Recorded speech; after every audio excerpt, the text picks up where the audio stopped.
Leg kicks don't finish fights. Leg kicks don't finish fights. Leg kicks don't finish fights. If you want to know how to finish your opponent with a leg kick, stick around and I'll show you how.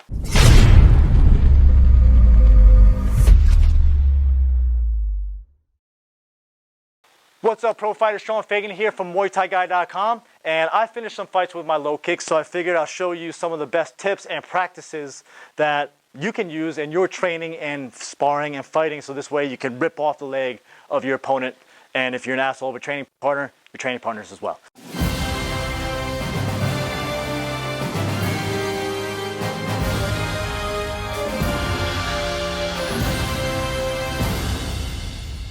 So the first thing is there's a bunch of different varieties of low kicks that you can throw. I'm going to show you 3 of them, okay? Now, when I throw a low kick, one can be for power. I can like leap into it. One can be kind of stationary and I can still rotate into it. And another one could be kind of like a kick to check and see if my opponent is going to react to it. And then based off that, I'll be able to follow up afterwards, okay? So the first one is a quick check kick. This is kind of like a kickboxing style kick where I'll have both hands up, we'll be out here on the outside, and I'll kind of just throw it like that. This way, if they check the kick or something, it's not going to hurt that much, and I'll get a feel for how they react to my low kicks, okay? So the first one is just a quick little snap kick right here. You can swing this arm down if you want, and it's just a quick little rotation on your hips. Or you can keep your hands up to make sure you're not getting countered with any punches. The second one is more of a full rotation on it. If you feel like you can actually land a low kick, you set it up with a couple punches and you see a lot of weight on their leg, then you can jump, you can rotate into the kick a little bit more. So from here, what I want to do is I want to chop down, okay? It's like you're chopping down a tree.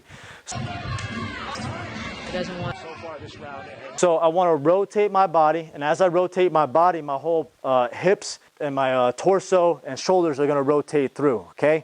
Now when I throw this low kick, I want to make sure I don't get countered, so my arm is going to come across my body. And ideally, I can even throw this, right? And then use this as leverage to pull into the low kick.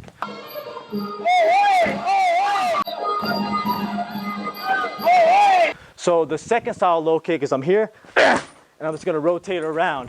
I'm going to make sure I pivot my foot and make sure I'm kicking with my shin, right? I'll do this a couple more times. One more.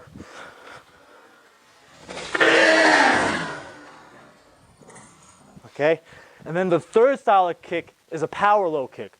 And this is one where you're actually going to like leap into it. You're going to jump into it. I like to throw this after I know that I'm going to land the low kick based off previous combinations and exchanges that I had with my opponent. It also helps if you set up this type of low kick with punches, which is one of the tips I'll be sharing with you. But let me show you this. So what I'm going to do here is I'm literally going to like hop. And as I hop, my foot is going to pivot to the outside. So this way my hips open up right away.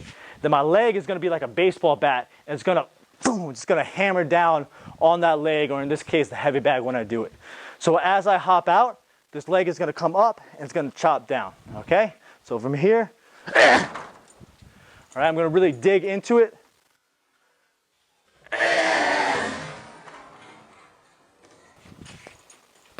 One more.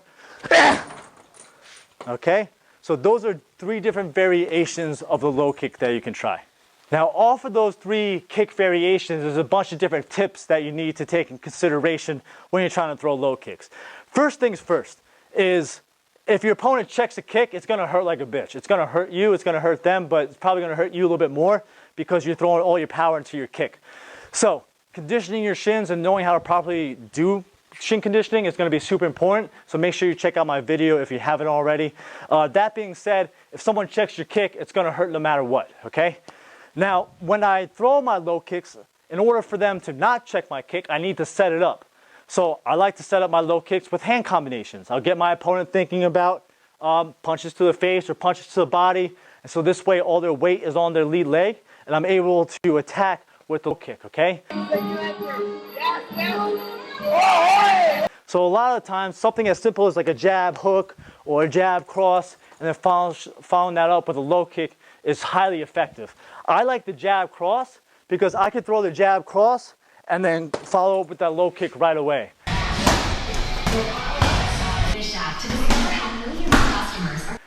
It's a little bit quicker. It's not as powerful as if I were to finish with my left side like a hook.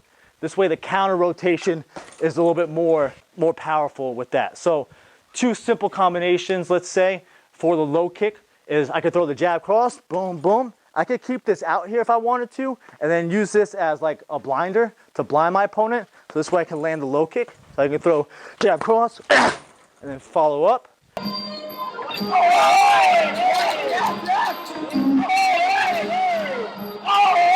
I could also throw the jab cross, and as I'm throwing the cross, come with the low kick. So I could throw jab, so the cross doesn't necessarily need to land, but it's just like as a camouflage to land the low kick.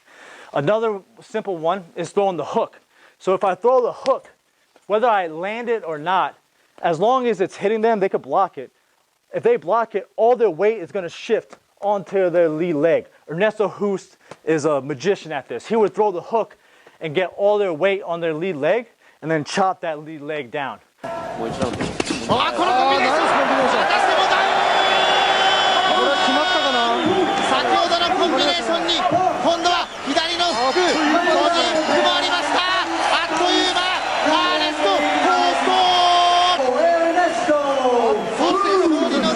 So I'll throw the hook almost sometimes as like a slap and push all their weight onto their lead leg, so this way I can hammer down that low kick.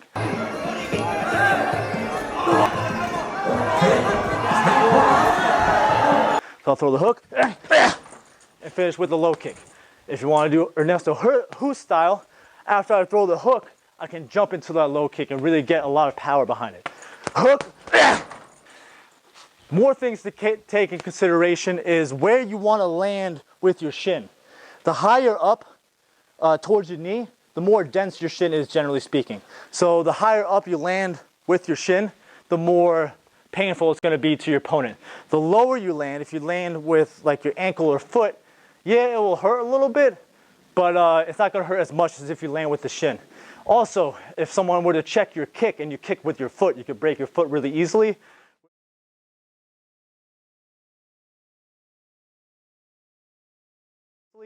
Whereas if you throw a kick and they check it with you throw a kick with your shin and they check it, it's still going to hurt, but you can keep kicking with a hurt shin as opposed to a broken foot, okay? Another thing you want to take into consideration is where you're landing your kicks, okay? So when I'm trying to kick someone on the leg, there's a bunch of different targets, okay? Ideally, I'm landing like on the outside, the soft part right here where the IT band is. That's where it's really going to hurt. So if the kick can come around and dive deep into here, it's going to be good. Try like the middle part of the leg. You can also go right above the knee, but it makes it a little bit easier for them to bring this up to check, okay? And then also you got the inside, which is another key tip, is attacking the outside and inside leg, okay? So this way, it just beats up the entire leg and they're not going to be able to put any weight on it at all.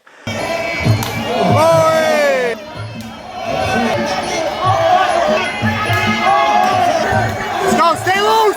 Oh! When I like to attack the inside leg, I like to switch to a southpaw stance. So this way I can drive a lot of power into that kick against their lead leg. And I actually finished 2 of my fights from southpaw and throwing this powerful low leg kick. And lastly, an important thing is using fakes, because a lot of times if you're throwing leg kicks and you're landing them, now your opponent's going to react to them and they're going to be bringing their leg up to check.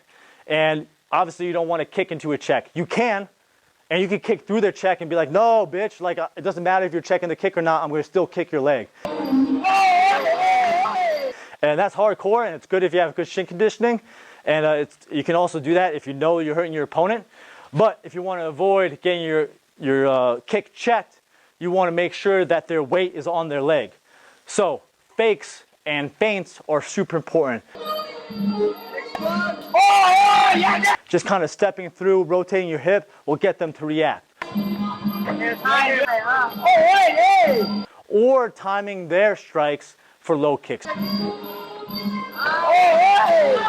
If someone's throwing punches, they can't check a kick because all their weight is on their feet while they're throwing punches. So when someone tries to throw a jab, a great counter is a low kick. So far this round, If someone's trying to throw a cross, a great counter is a low kick. Yeah, you can see Sean us. low for my liking. Yeah. Or someone finishes with a teep, usually they bring their foot right down. That's a good time for a low kick as well.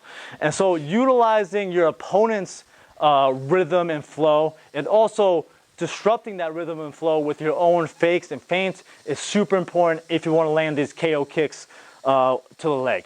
I would love to hear your thoughts on what you feel like are the best tactics and strategies for landing a low kick and ideally KOing your opponent with leg kicks. So drop your thoughts in the comments below. Also, if you want some free power kicking workouts and exercises, make sure you check out the free link in the description. Click on that. I'll send you some power kicking workouts.